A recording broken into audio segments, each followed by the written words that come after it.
Balita mula sa Hawaii, umaakyat ngayon ang lava sa bulkang Kilauea.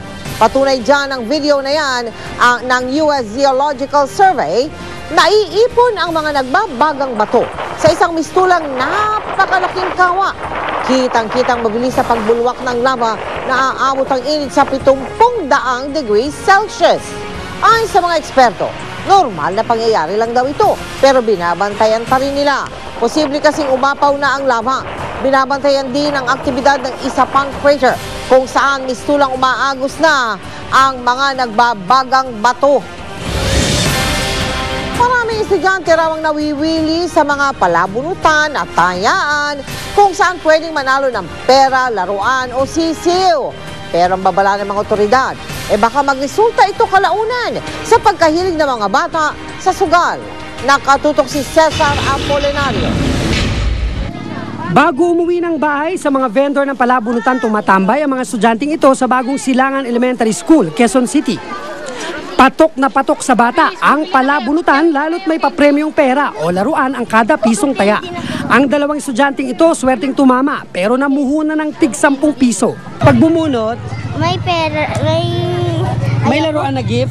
Opo, candy. Puro candy. Nanalo ka. Opo. Ano yan? T. So, T yung ano mo. Opo. Letter T. Asan na? Pabili nga po din. Ano nakalagay? 2. Di may 2 pesos ka. Opo.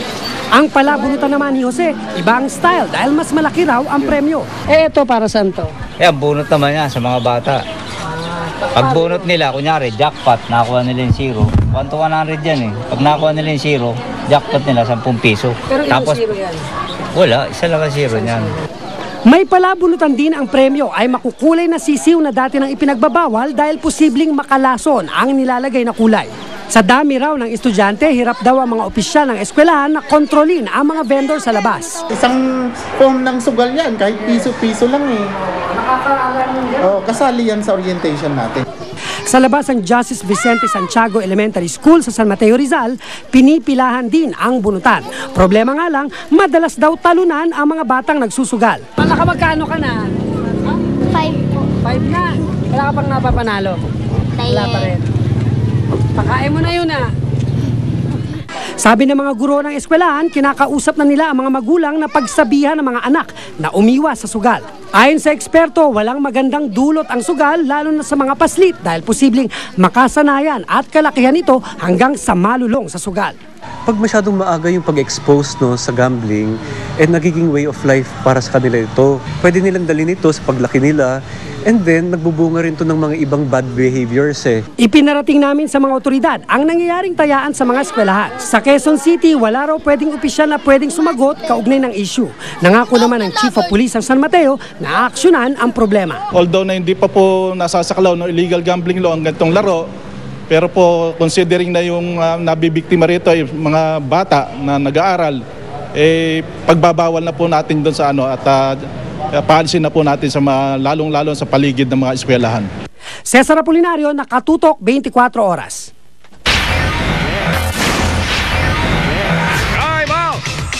Hangad ang Dallas Mavericks na pagpunta ng aksyon sa Possibles Game 6 and 7 dun sa Miami. May baon-baon silang 1 game. At yan nga, ang kanilang nakuha kontra sa Miami Heat. Dumating nga ang mga numero mula kay LeBron James. Nagtala siya ng isang triple-double na 17 points, 10 rebounds, and 10 assists.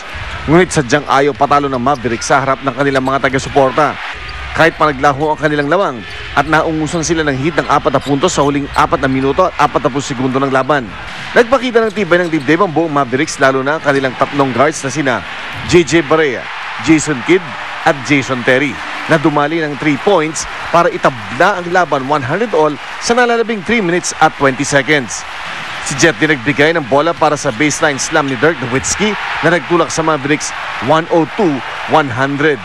Desperadong sumubok ng isa 3-point shot si LeBron ngunit buko lang inabot niya. Sa pagbabalik ng bola sa Mavericks, nilansin ni Terry ang depensa ng Miami at umastang pa-drive siya. Yun pala, iiwan niya ang bola sa nakaabang na si Jason Kidd na nagtala ng isa sa pinaka-importanting 3-point shot ng kanyang patapos ng NBA career. At anumang plano ng Heat na isalba pa ang Game 5, pinawalang saysay ni Jason Terry nang pumukol siya ng isa na namang 3-point shot para ilayo na ng tuluyan ang lamang ng Dallas sa Miami at ilapit ang kanyang kupunan sa kauna-unahang NBA championship nila. Final score, Dallas 112, Miami 103.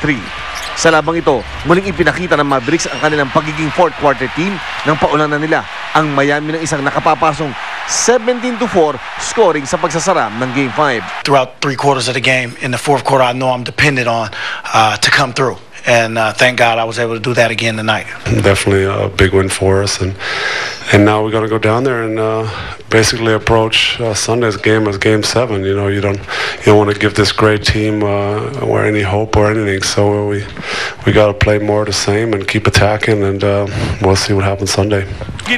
Chino Trinidad Aquino, 24 oras. Susunod, lalaking pumatay umano sa mag-asawa sa Bulacan, Subuco, kaanak sa mga biktima, naging madamdamin. Ano kaya ang pabuya ng Team Ascal sa janitor na nagsoli ng kanilang pera na ibibigay sana sa Kawang Gawa o Charity? Tututukan natin sa pagpapatuloy ng 24 oras.